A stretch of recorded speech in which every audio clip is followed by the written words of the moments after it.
Bonjour, je suis Béatrice Couéron, je dirige le programme Melchior et je suis professeure de sciences économiques et sociales. J'ai le plaisir de vous accueillir ce soir pour un format Les Académiques, un format d'1 heure qui va nous permettre de faire l'état des lieux de la concurrence aujourd'hui. Et pour intervenir sur cette thématique, nous avons le grand plaisir d'accueillir Thibaut Verger, qui est vice-président de l'autorité de la concurrence, et qui va pouvoir nous faire cet état des lieux. Et grâce à Christophe Lavial, qui est doyen du groupe de sciences économiques et sociales, vous allez pouvoir poser toutes vos questions et interagir avec notre intervenant au fil de l'échange. Je vous souhaite un très beau moment et je laisse la parole à Christophe. Merci Béatrice. Donc, bonsoir à tous et toutes. Nous sommes réunis donc pour un échange d'1h30. Je propose de découper ce temps en trois séquences. Alors d'abord une séquence un peu de la séquence qui est quoi, une séquence de présentation à la fois de notre interlocuteur et puis de cette autorité de la concurrence dont on va parler. Ensuite peut-être des éléments un peu plus analytiques en liaison avec nos programmes, que ce soit les programmes de lycée ou les programmes en classe préparatoire, sur voilà, c'est quoi un marché imparfaitement concurrentiel, pourquoi est-ce qu'on souhaite aller vers toujours plus de concurrence, en tout cas aller vers un marché de nature concurrentielle. Donc voilà la séquence pourquoi en quelque sorte. Ensuite il y a la séquence comment, un peu plus pratique, c'est-à-dire comment est-ce qu'on agit, comment est-ce qu'une autorité comme l'autorité de la concurrence agit, comment est-elle organisée, comment fonctionne-t-elle de manière à accroître cette concurrence sur les marchés. Et puis on terminera par une séquence un peu bilan sur l'autorité de la concurrence et sur la politique de la concurrence en France et en Europe, y compris au regard des critiques qui ont pu lui être faites. On verra si ces critiques étaient fondées ou pas, notamment dans l'articulation entre politique de la concurrence et politique industrielle. Donc une dernière séquence. Et alors, en quelque sorte. Les questions, vous le savez, sont possibles. Donc je vois le chat, je pourrais essayer de lire si des questions arrivent. Ce que je vous demande, c'est de les faire un peu par séquence, pour qu'on garde un peu le fil de cette exposition.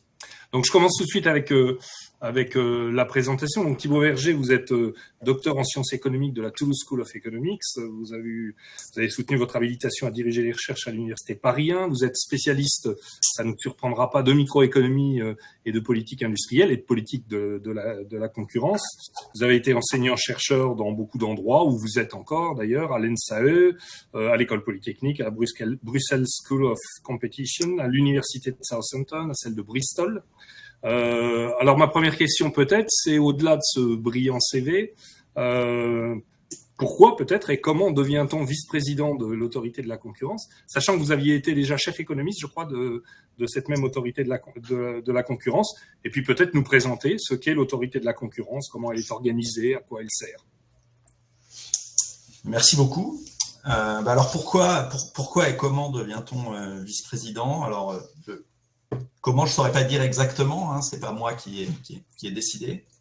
Non, alors depuis ma thèse, je me suis toujours intéressé à ces questions de concurrence. Donc ma thèse et mes travaux de recherche depuis 20 ans maintenant ont essentiellement porté sur ces sujets. Donc j'ai toujours eu un grand intérêt pour ces sujets. C'est d'ailleurs ce qui m'avait amené en 2010 à rejoindre l'autorité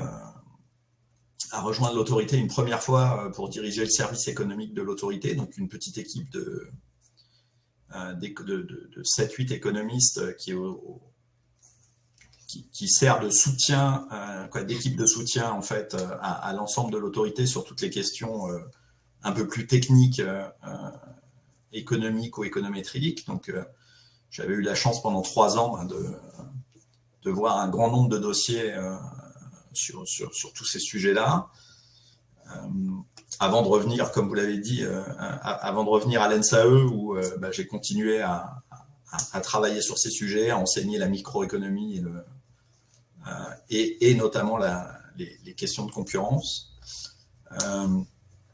L'année dernière, donc en 2022, j'avais eu l'occasion de rencontrer Benoît Cœuré, qui était alors qui venait d'être nommé président de l'autorité depuis quelques semaines, pour discuter de plein de sujets, notamment d'organisation de conférences.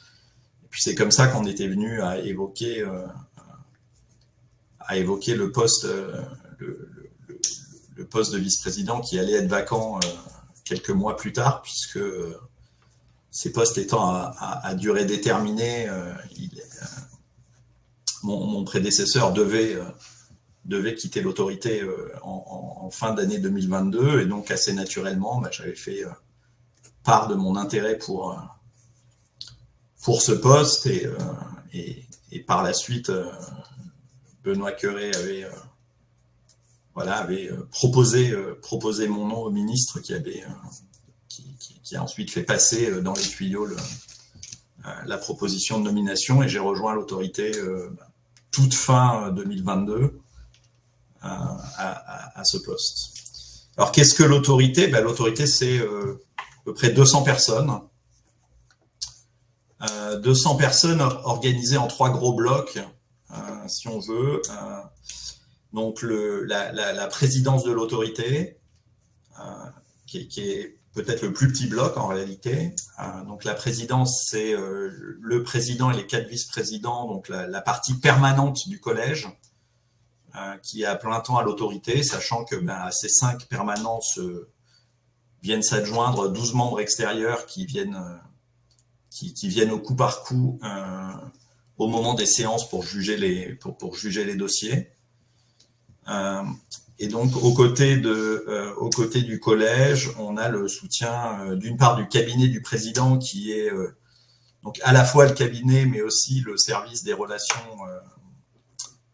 internationales et européennes, donc qui traite en gros de toutes les relations que l'autorité peut avoir dans les différents réseaux, que ce soit le réseau européen de concurrence avec les autres autorités européennes et la Commission européenne, au sein de l'International Competition Network avec l'ensemble des autorités mondiales, ou au sein du comité concurrence de l'OCDE, où on intervient assez régulièrement. On compte un petit service de communication qui fait la promotion de nos décisions, de nos travaux, et qui gère notre site web où vous pouvez retrouver énormément de choses sur l'activité de l'autorité. Et puis un service extrêmement important qui est la direction juridique de l'autorité, qui nous aide justement à écrire nos décisions, puis qui va défendre nos décisions en appel le cas échéant. Le gros bloc de l'autorité sont les services d'instruction.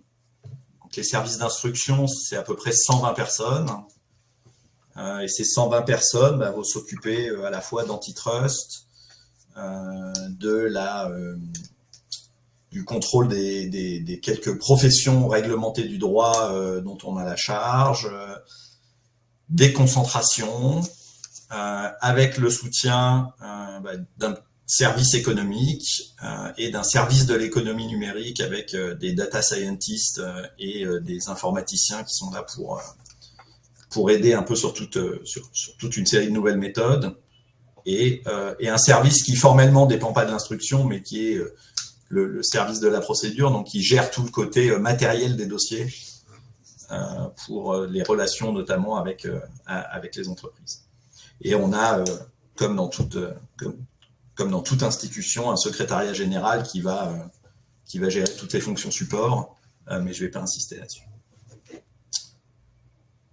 Je ne sais pas si vous voulez. Peut-être on pourra parler de ce qu'on fait exactement un peu plus tard. Oui, c'est ça. Dans la partie pratique, on reviendra notamment sur la manière dont s'articule le travail de l'autorité de la concurrence dans le réseau européen, au regard des prérogatives que la Commission européenne a dans ce champ des politiques publiques. Alors, avant une séquence un peu analytique, est-ce que vous pouvez revenir, puisque c'est quelque chose qui intéresse beaucoup nos élèves et les professeurs qui sont en ligne, sur à partir de quand on considère qu'un marché est imparfaitement concurrentiel, et pourquoi la théorie économique, la théorie microéconomique en l'occurrence, prête les vertus qu'elle lui prête au marché concurrentiel. Alors, en tant qu'autorité, on n'est pas vraiment là pour... on est là pour s'assurer du bon fonctionnement des marchés. Et on n'a pas vraiment de parti pris sur quel est le bon niveau de concurrence dans un marché. Si ce n'est qu'évidemment, on est là notamment encourager à l'ouverture à la concurrence des marchés qui ne le seraient pas, donc qui seraient soit très monopolisés, soit très très peu ouverts à la concurrence. Mais l'autorité ne va pas jusqu'à dire que le marché, que le seul type raisonnable de marché sont les marchés, que le seul mode de concurrence, c'est la concurrence pure et parfaite. Alors, les imperfections de marché, ben, on va en avoir tout un spectre. Ça va vraiment du marché monopolisé, alors parfois pour de très bonnes raisons. Donc dans le cadre vraiment extrême du monopole naturel, s'il y a, notamment dans les industries de réseau historiques, je dirais, des coûts d'installation du réseau qui sont tellement importants qu'on n'a pas forcément envie de le répliquer. Ça a été historiquement le cas au départ, du téléphone, des marchés de l'eau, de l'électricité, du train, dans lequel les infrastructures sont tellement coûteuses, ou d'ailleurs prennent de la place, prennent de l'espace, qu'on n'a pas envie de répliquer inutilement ces installations. Et il est naturel qu'il n'y ait qu'une seule entreprise qui gère l'infrastructure. Depuis les années 80, on est allé dans un mode de séparation de ce qui est la gestion de l'infrastructure ou la construction de l'infrastructure, de l'utilisation de l'infrastructure ou de la provision de services à partir de cette infrastructure, et c'est tout ce qui a conduit à la déréglementation de ces marchés, à l'ouverture à la concurrence de ces marchés, en admettant que si le réseau devait rester en monopole, il n'y avait pas de raison que les services, que l'utilisation du réseau soit réservée à une seule entreprise. Donc, alors, ça veut dire vous avez quand même une réflexion sur la notion de marché pertinent, en quelque sorte. Il peut y avoir une réflexion sur où est la limite, la doctrine évolue, naturelle, quelle est la partie qui naturellement doit rester en monopole, parce qu'on n'a pas envie de répliquer l'infrastructure ferroviaire dans le pays. C'est très coûteux à construire et très coûteux à entretenir, donc il n'y a pas de raison de mettre 2 lignes Paris-Lyon en parallèle. Mais c'est pas parce qu'on a une seule infrastructure que on peut pas avoir des trains de compagnies différentes qui circulent sur cette infrastructure, ou des entreprises de téléphonie qui fournissent leurs services sur la même infrastructure. Aujourd'hui, alors de moins en moins aujourd'hui, mais disons il y a 10 ans, l'Internet c'était essentiellement par votre ligne téléphonique cuivre. Le réseau appartenait à France Télécom, à Orange aujourd'hui, mais Orange louait en quelque sorte votre ligne téléphonique à un opérateur, à Free, à Bouygues, à SFR, à qui voulait bien offrir le service sur votre réseau. Et finalement, ça a conduit, c'est cette ouverture à la concurrence qui a quand même conduit à l'explosion de nos services sur Internet, et les télécoms sont quand même un très bon exemple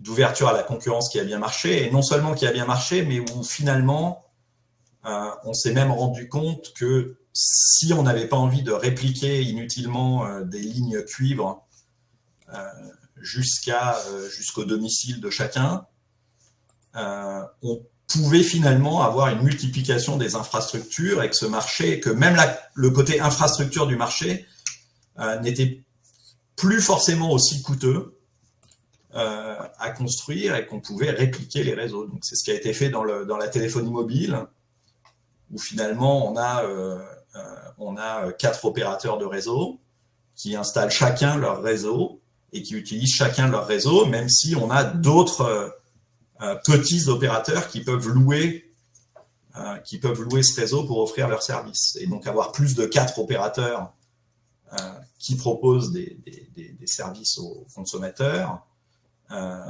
mais avec un nombre limité de réseaux. C'est ce qui se passe dans la fibre aujourd'hui, où on va avoir tout un spectre dans la fibre. À Paris, À Paris, on considère que les 4 opérateurs peuvent très bien, que chacun peut construire son réseau fibré à la fois en souterrain et dans les immeubles. Donc vous allez avoir Free, SFR, Orange qui vont déployer la fibre et essayer jusqu'à votre appartement en concurrence dans la même ville. Et puis dans des zones moins denses, on va encourager les opérateurs à le faire. Et en général, un opérateur va installer la fibre et puis aura l'obligation de la louer à ses concurrents. Donc c'est le cas dans les zones un peu moins denses. Et puis dans les zones encore moins denses où en réalité là c'est très coûteux, il y a trop peu d'abonnés pour que ce soit très vite rentable d'installer la fibre. On a souvent des réseaux d'initiative publique où les pouvoirs publics viennent subventionner des réseaux afin que tout le monde ait accès à la fibre. Donc on a vraiment tout un spectre de marché qui va dépendre un peu de la technologie disponible, des coûts de déploiement du réseau, de la demande potentielle qu'on va avoir d'un côté.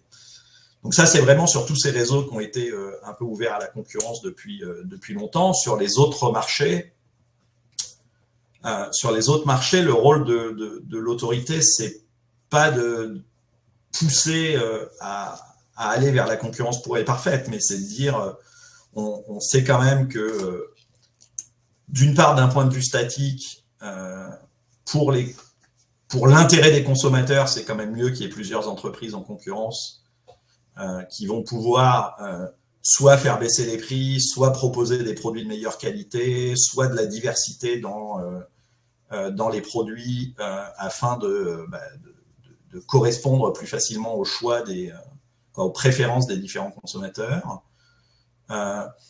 Et d'un point de vue plus dynamique cette fois, on a aussi quand même beaucoup de travaux empiriques récents qui montrent que le monopole, c'est pas forcément la meilleure solution pour pousser à l'innovation. Certes, l'innovation, la recherche et développement, c'est très coûteux, mais le but de la recherche et développement, c'est pas tant de dépenser les profits d'aujourd'hui pour inventer les produits de demain, mais c'est pousser les entreprises à investir pour inventer les produits de demain, et celle qui proposera les produits qui intéressent les consommateurs ou la nouvelle technologie, elle sera celle qui, au moins pendant un moment, profitera d'une rente sur le marché. Et là-dessus, l'autorité n'a rien contre les brevets, par exemple. Il est normal que l'entreprise qui a investi pour développer un nouveau produit puisse récupérer son investissement, son retour légitime sur investissement.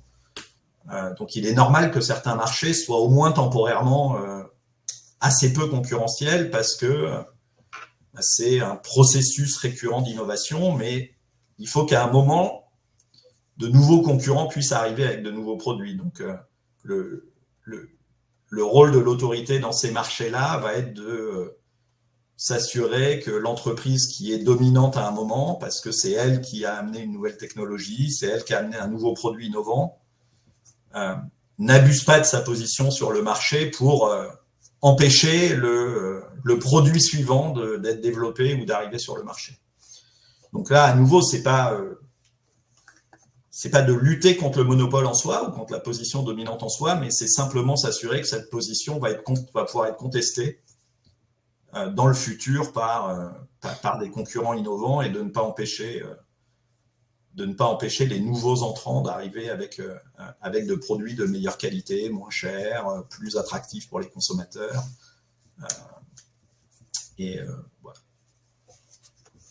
Et donc du coup, en vous écoutant, là, on voit bien que la doctrine, vous l'avez évoqué, par exemple, sur la séparation entre les entreprises de réseau, les entreprises qui utilisent ces réseaux. On voit que la doctrine, elle évolue. On imagine qu'elle peut évoluer aussi sur la durée de vie des brevets que vous évoquiez, parce qu'il y a d'autres considérations qui peuvent entrer en ligne de compte. Ça veut dire qu'au quotidien, dans le travail de l'autorité de la concurrence, il y a un adossement à l'avancée de la recherche, de la réflexion sur ces questions-là. et une articulation avec l'évolution de la doctrine théorique sur la définition d'un marché pertinent, la réflexion sur les dynamiques d'innovation, sur les vertus de la concurrence. Vous étiez chef économiste, vous évoquiez le fait qu'il y avait... Oui, tout à fait. Justement, le but, c'est notamment côté service économique, qui est un service dans lequel on a plutôt des gens qui vont avoir... On a des économistes au sein des services d'instruction, dans les unités antitrust, au service des concentrations, des gens qui ont des formations en économie. Le service économique, lui, va être plus spécialisé avec des gens, plus généralement des gens qui ont fait une thèse derrière, qui ont un petit intérêt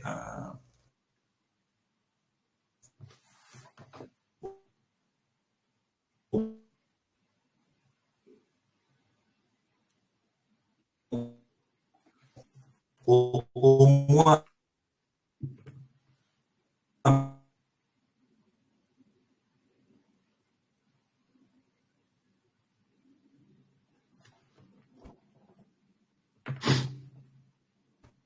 Je crois qu'on a un petit souci de connexion. Alors Christophe, Oui. tu vas pouvoir... Je craignais que ce soit moi. Non, pas du tout. On t'entend bien. Voilà. J'ai réussi à revenir. Voilà. Je ne sais pas où j'ai été coupé, je pense au niveau de parler du service économique. Mais donc, oui, c'est ça, exactement. Oui. On a un intérêt pour suivre un peu quand même, suivre un peu ce que font les chercheurs, essayer d'interagir avec les chercheurs pour suivre ce qui se passe et pas rester complètement sur ce qu'on a pu apprendre il y a 10 ans, 20 ans pour certains.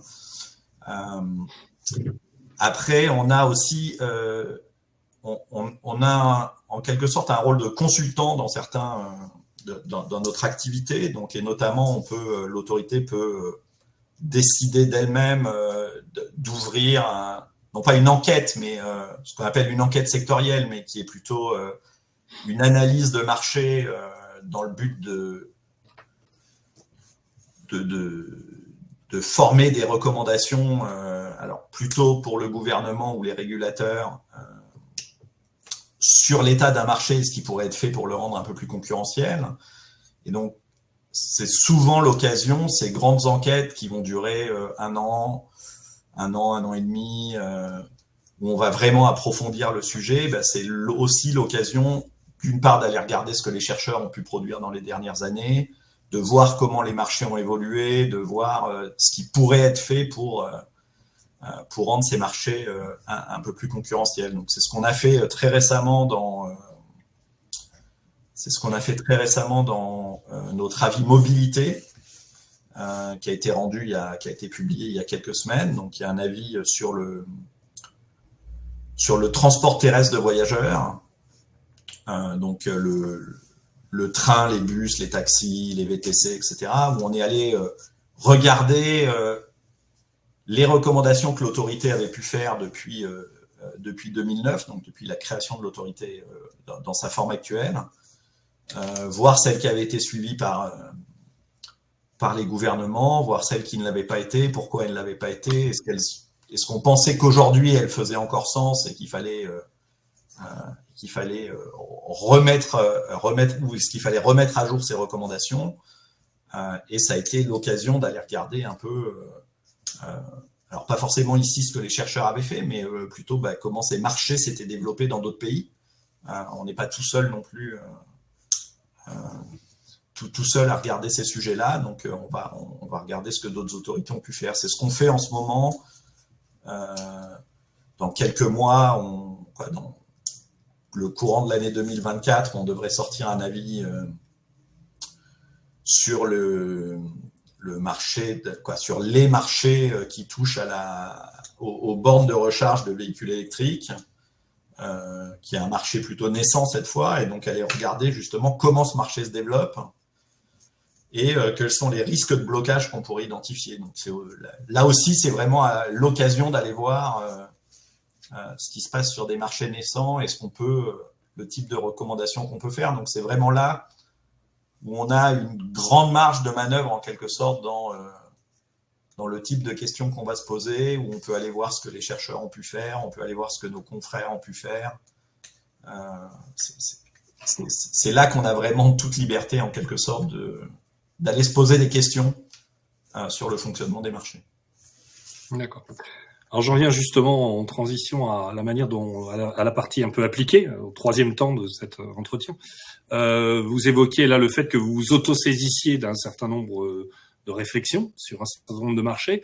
En général, comment fonctionne l'autorité? C'est-à-dire, est-ce que c'est de l'autosaisine? Est-ce que c'est des autorités gouvernementales qui pourraient vous saisir de tel ou tel cas? Est-ce que ce sont des acteurs économiques eux-mêmes qui veulent contester la position de tel ou tel sur un marché? Enfin voilà, comment concrètement ça fonctionne, et ensuite comment se déroule l'instruction type d'un dossier de l'autorité? Donc on a 4 grands types d'activités. Donc la première activité, c'est le contentieux antitrust. Donc l'activité contentieuse, donc là ça va être la lutte contre les cartels, contre les ententes, l'analyse des accords entre entreprises, des accords verticaux entre entreprises, les abus de position dominante sur les marchés, les abus d'exploitation sur les marchés. Donc dans ces cas-là, l'autorité peut s'autosaisir si elle a des indices, mais en général elle ne va pas les trouver toute seule. Donc on lance des enquêtes régulières pour s'intéresser à certains marchés, mais très souvent il y a quand même les indices viennent de l'extérieur. Donc les dossiers vont être ouverts soit parce qu'il y a une plainte, donc en général une plainte d'une entreprise sur le marché, donc ça peut être dans la lutte contre les ententes, ça peut être un des clients, notamment publics, dans les appels d'offres publics, qui a le sentiment ou qui a des indices sur le fait que les entreprises sont entendues pour répondre à l'appel d'offres. Dans les abus de position dominante, en général, là c'est le plus facile, c'est quasiment uniquement des cas dans lesquels on a des plaintes des petits acteurs qui se font mettre sur la touche par l'entreprise dominante, donc qui vont venir nous saisir. On peut être saisi par la DGCCRF, donc la Direction Générale de la Concurrence, Consommation, Répression des Fraudes, qui a aussi un petit rôle concurrence, comme dans son nom l'indique. Donc il y a des unités, départementales, qui vont récupérer des indices, étoffer un petit peu leur enquête, et ensuite doivent de toute façon, si elles découvrent des pratiques susceptibles d'être considérées comme anticoncurrentielles, qui ne sont pas purement locales, la DGCCRF va nous transférer le dossier. Et puis dans les affaires d'entente, on a aussi un programme de clémence qui consiste à permettre aux entreprises qui étaient membres d'une entente, membres du cartel, de venir s'auto-dénoncer, dénoncer le cartel, en échange de quoi elles auront une réduction de sanctions qui peut varier en fonction du moment auquel elles sont venues, et puis de savoir si on avait déjà ouvert une enquête ou non. Donc ça va être la partie contentieux antitrust. Le contentieux antitrust, il y a vraiment 2 phases dans le travail. Il y a une première phase qui est menée par les services d'instruction. Donc il y a un principe important à l'autorité qui est la séparation, entre les services d'instruction et le collège. Donc tant que le dossier a l'instruction, le collège ne joue aucun rôle dans le contrôle du dossier, que ce soit les vice-présidents ou même le président de l'autorité. Donc le rapporteur général qui dirige les services d'instruction a la main complète sur la manière dont l'instruction des dossiers est menée. S'il considère qu'il faut mener des opérations de visite et saisie, donc d'aller perquisitionner dans les bureaux des entreprises. Quand le dossier est instruit, donc si des pratiques sont découvertes ou jugées potentiellement anticoncurrentielles, les rapporteurs vont envoyer une notification de grief aux entreprises qui pourront répondre, qui pourront faire part de leurs observations. Il peut y avoir un deuxième tour avec un rapport qui est renvoyé, une sorte de mise à jour de la vision des services d'instruction qui est renvoyé aux entreprises, qui peuvent à nouveau répondre. Et à partir de ce moment-là, quand le dossier est en état, il est transféré au collège pour jugement. Et donc le collège va écouter les rapporteurs, lire le dossier, lire les centaines ou milliers de pages du dossier qui aura été transféré par les services d'instruction. Écouter les services d'instruction, écouter les avocats des entreprises et puis se faire son opinion et rédiger la décision qui est le bout que vous pouvez, qui sera rendu public et que vous pouvez lire sur le site de l'autorité. Donc ça, c'est toute la partie contentieux antitrust.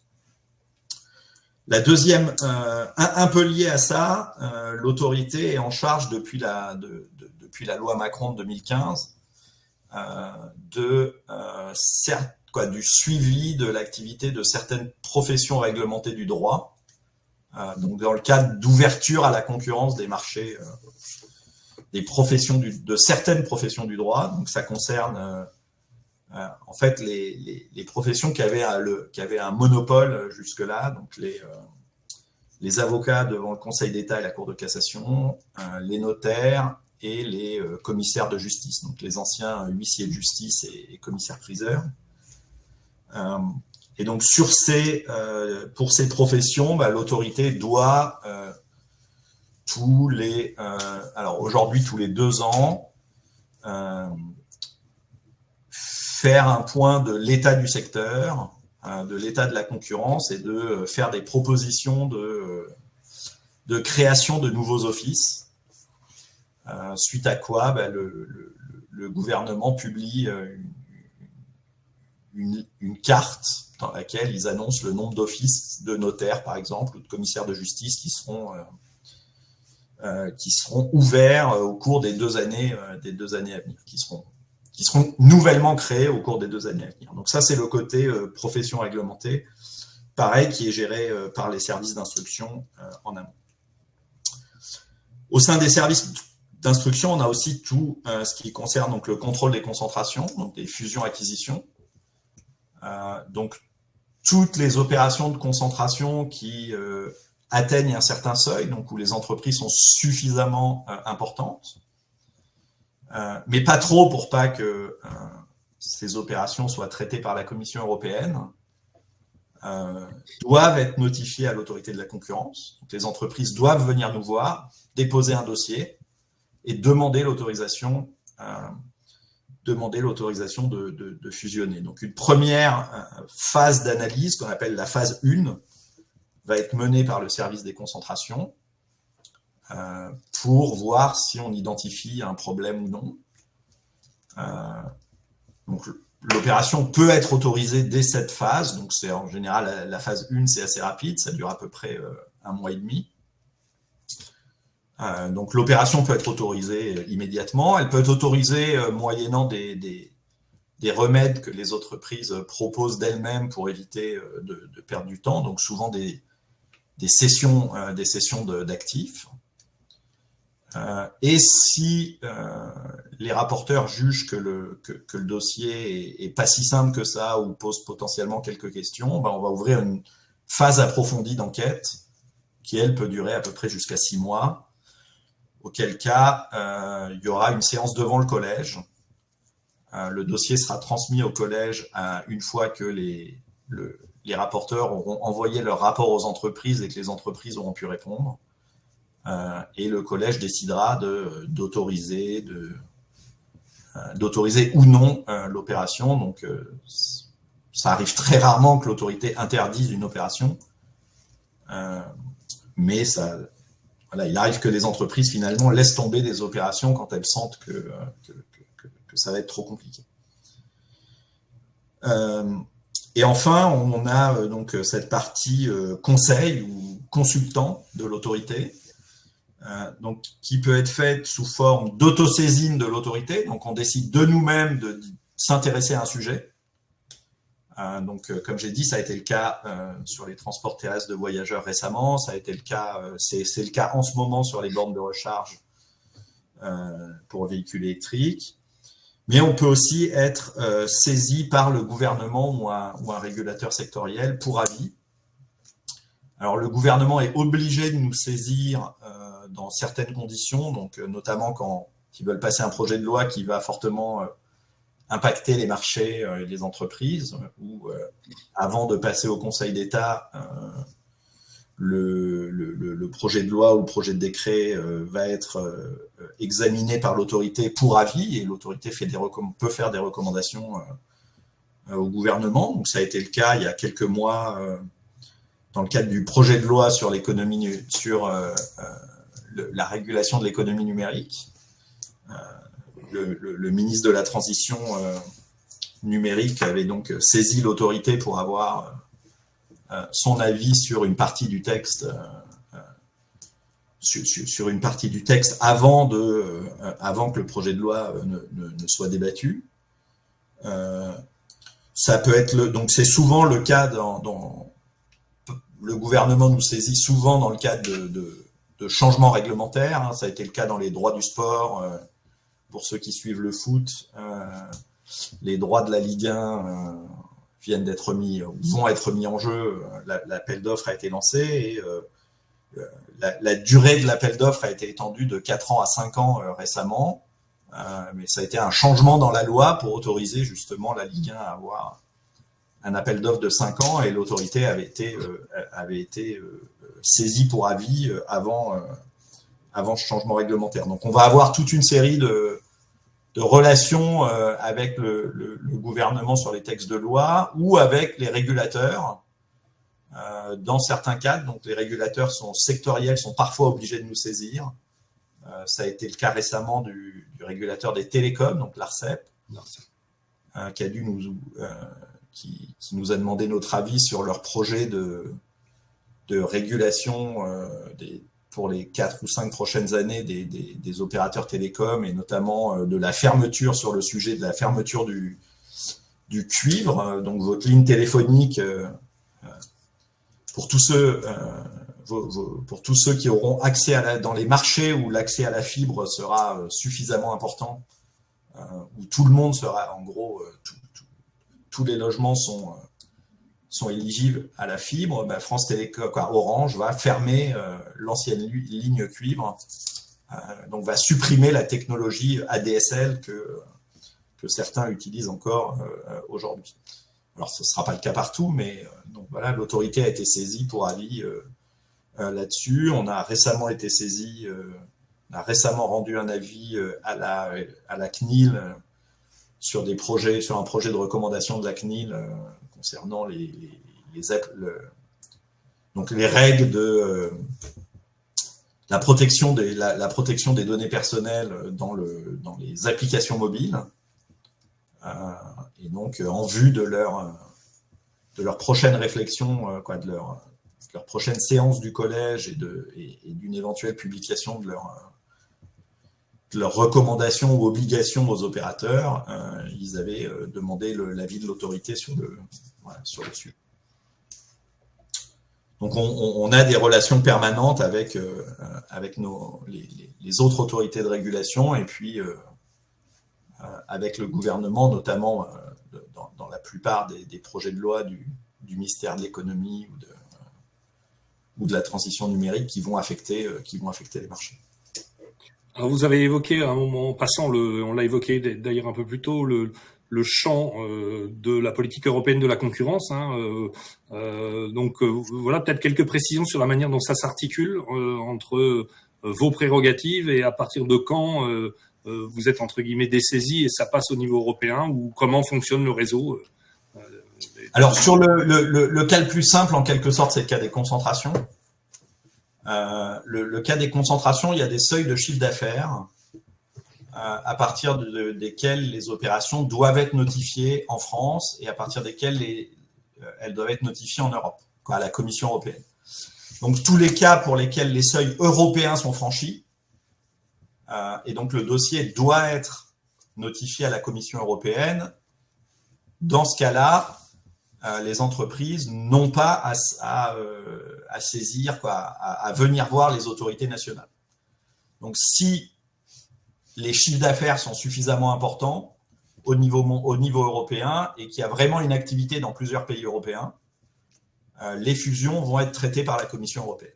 Et c'est quoi à peu près les seuils de... C'est autour de 250 millions d'euros global d'activité en Europe, et un chiffre d'affaires mondial qui dépasse plusieurs milliards pour les entreprises qui fusionnent. Donc, si les seuils ne sont pas franchis, ou si, en fait, en réalité, vous dépassez ces seuils, mais vous êtes actif dans plusieurs pays européens, mais plus des 3/4 de votre chiffre d'affaires est réalisé en France, alors il est considéré que la France est mieux placée pour traiter le dossier et le dossier revient en France. Dans certains cas, le dossier est de dimension européenne, mais la Commission peut décider d'elle-même. Les entreprises peuvent demander à la Commission de le renvoyer à l'autorité, ou l'autorité peut demander à la Commission de le renvoyer. Et donc ça va être le cas essentiellement quand les marchés pertinents sont plutôt locaux. Si vous avez une fusion dans la grande distribution, si j'imaginais demain une fusion entre Carrefour et Auchan, Carrefour et Auchan sont présents en Europe dans plein de pays, dans plusieurs pays. Carrefour est présent en Italie, il est présent en Belgique, il est présent un peu en Espagne. Auchan est présent en Pologne, en Italie. Donc, c'est suffisamment gros pour que tous les seuils soient franchis et que ce soit normalement notifiable à la Commission européenne. Mais, comme d'une part, il y a de grandes chances que la majorité de leur chiffre d'affaires soit déjà en France, peut-être que le dossier tomberait directement en France et que n'aurait même pas à être notifié à la Commission. Mais même s'il avait à être notifié à la Commission, il serait probable que la Commission découperait le dossier et dirait « Ok, toute la partie française, de toute façon, les marchés vont être locaux. Vous allez analyser la concurrence dans des marchés beaucoup plus fins déjà que le niveau national. Hein. La grande distribution, on regarde des marchés, pour les hypermarchés, on regarde 30 minutes autour d'un hypermarché. Donc la Commission ne va pas commencer à aller dans ce détail-là.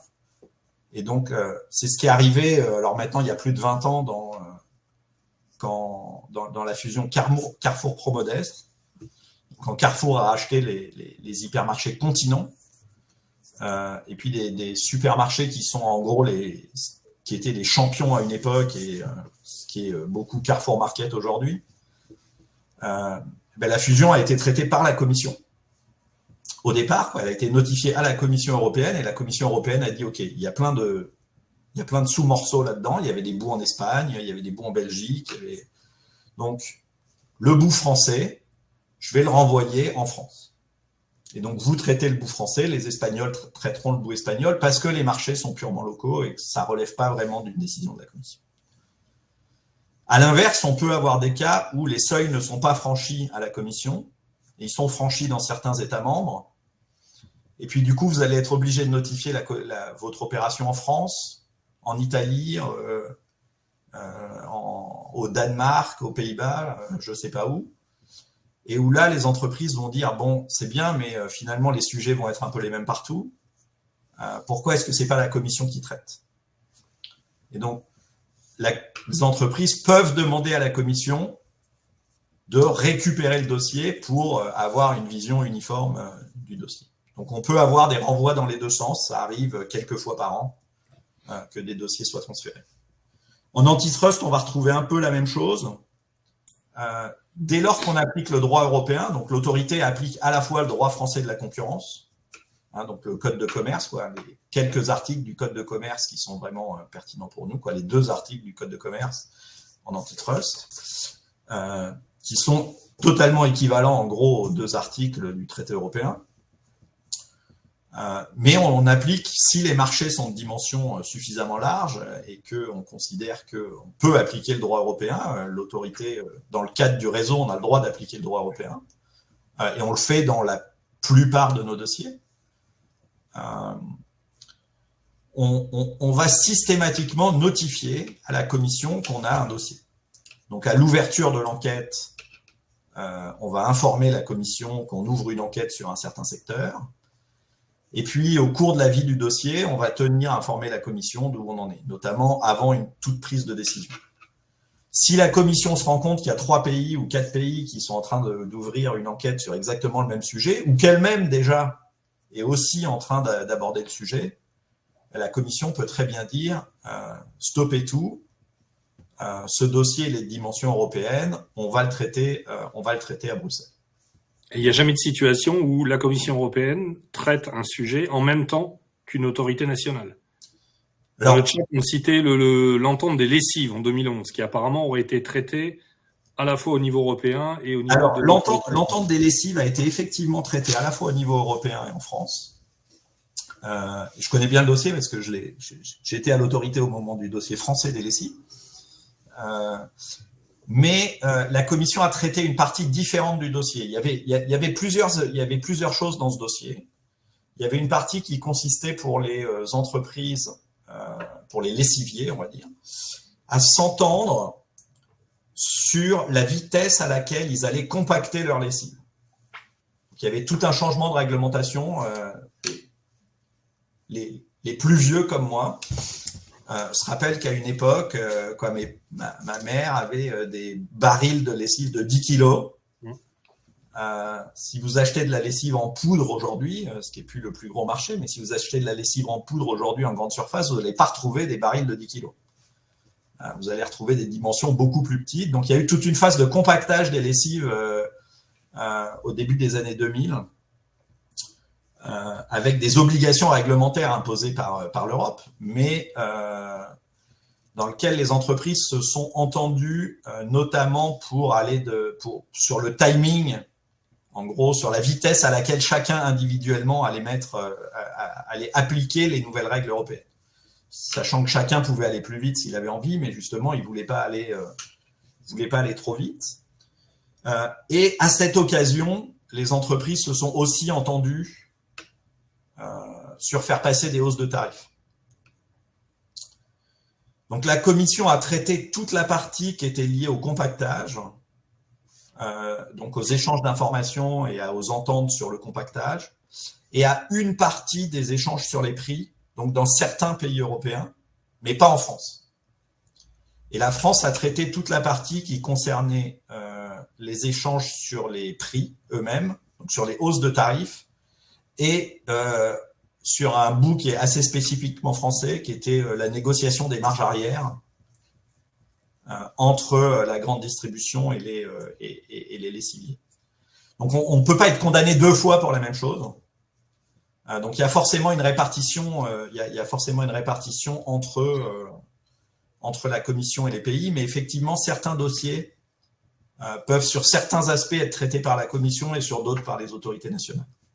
D'accord. Mais à l'inverse, on a des cas qui étaient quasiment européens, qui auraient très bien pu être traités par la Commission, alors qui ne sont pas des cas.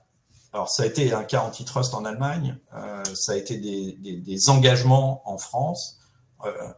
Mais dans tout ce qui concerne Booking, il y avait des clauses particulières des contrats de Booking avec les hôteliers, alors qui maintenant en France, par exemple, sont carrément interdites par la loi, qui allaient plus loin que ce qu'avait fait l'autorité.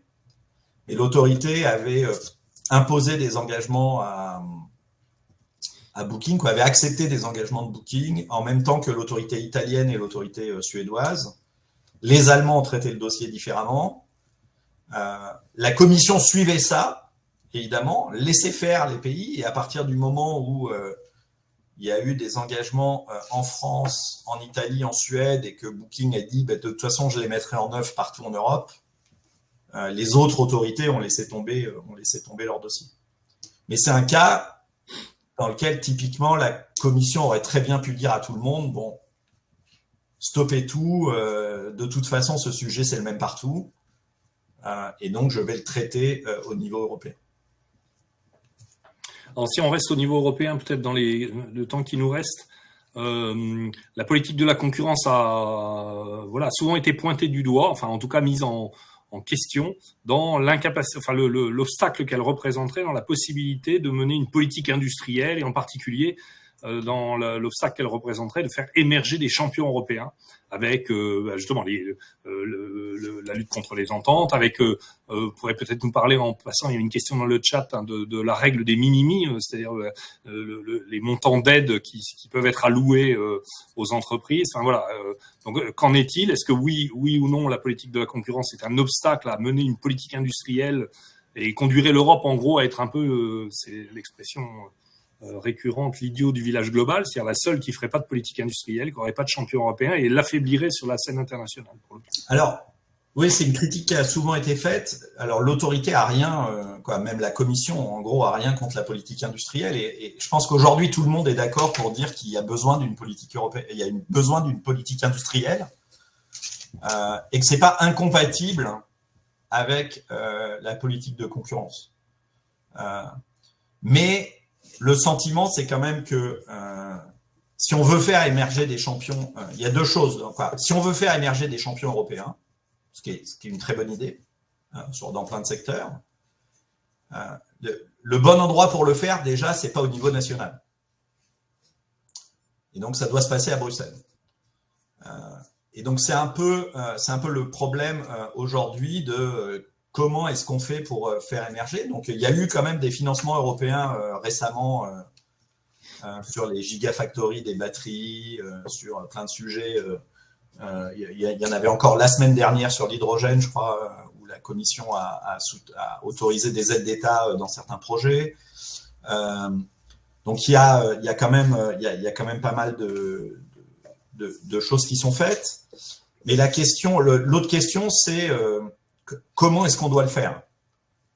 Et là, on a quand même un gros problème de gouvernance, encore au niveau européen, sur qu'est-ce que ça veut dire faire émerger un champion européen? Faire émerger un champion européen, la question c'est est-ce qu'il faut, comme les Français ont souvent envie de le faire, prendre un gros acteur français du jour et dire celui-là ça va être mon champion de demain, ou est-ce qu'il faut, comme le font les Américains, avoir un système dans lequel on met plutôt en place des outils donc des outils de financement de la recherche, essentiellement, ce que font les Américains avec plein d'agences d'ARPA et autres, donc qui vont mettre des milliards de dollars pour soutenir, mais pas pour soutenir une entreprise en particulier, pour soutenir la recherche dans un domaine en particulier, et on verra bien qui seront les vainqueurs. Donc ça veut dire qu'il faut d'une part accepter qu'on va mettre de l'argent dans des projets qui vont pas marcher, et c'est pas toujours facile à faire passer. Donc on va quelque part un peu saupoudrer sur des nouveaux, et qu'on ne va pas favoriser forcément une entreprise qu'on connaît bien et qu'on a envie de pousser sur un marché, mais qu'on va voir qui sera le nouvel acteur qui va apparaître demain. On a eu beaucoup de critiques. Alors, j'étais pas à l'autorité à l'époque, donc je ne me sens pas visé par les critiques, mais au moment donc de l'analyse de la fusion TF1-M6, où il était reproché à l'autorité de bloquer le futur Netflix français. Mais Netflix, il n'est pas né d'une fusion d'opérateurs existants. Netflix, il est né de rien. Il est né d'une nouvelle idée. Donc, le champion de demain, il viendra très probablement plutôt de l'innovation dans des nouveaux marchés. Et donc, on ferait mieux d'avoir une politique industrielle qui est vraiment mettre des milliards pour aller soutenir le développement de l'hydrogène vert, le développement de telles nouvelles technologies, de nouvelles batteries plus économes, qui utiliseraient peut-être moins de matériaux fournis par les Chinois sur lesquels on va être dépendant, plutôt que de dire il faut que telle entreprise aille fabriquer des batteries à Roubaix, ou que telle entreprise aille s'installer, parce qu'on va de toute façon toujours avoir, et c'est une des grosses critiques aujourd'hui de ce qui est fait au niveau européen, qui sont les Français mettent beaucoup d'argent, les Allemands mettent beaucoup d'argent pour qu'on installe des nouvelles usines en France et en Allemagne. C'est pas ça nécessairement faire des champions européens. Des champions européens, ils peuvent très bien être polonais, espagnols, portugais, et ce sera très bien aussi, quoi. Donc la question, c'est comment est-ce qu'on fait, et dans la mesure où on le fait pas de toute façon de manière centralisée en Europe, aujourd'hui la seule manière, c'est les États mettent de l'argent. Et à partir du moment où les États mettent de l'argent, ça justifie quand même d'avoir un contrôle des aides d'État. Que fait la Commission pour éviter les problèmes? Alors, je ne suis pas sûr de comprendre la question sur de minimis. Pour moi, de minimis, c'est un règlement qui dit que les petits accords entre entreprises qui ont des toutes petites parts de marché, on ne va pas commencer à aller regarder ça.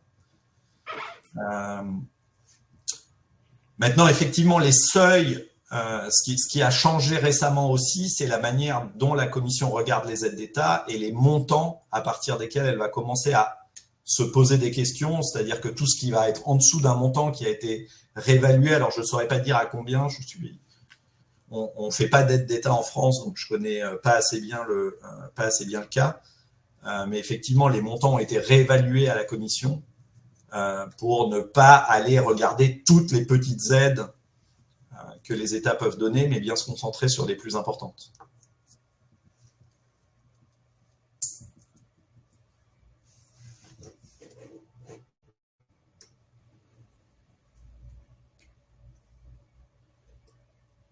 Me revoilà, pardon.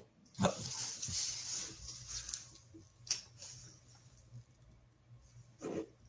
Me revoilà, pardon. J'ai eu à mon tour une petite coupure.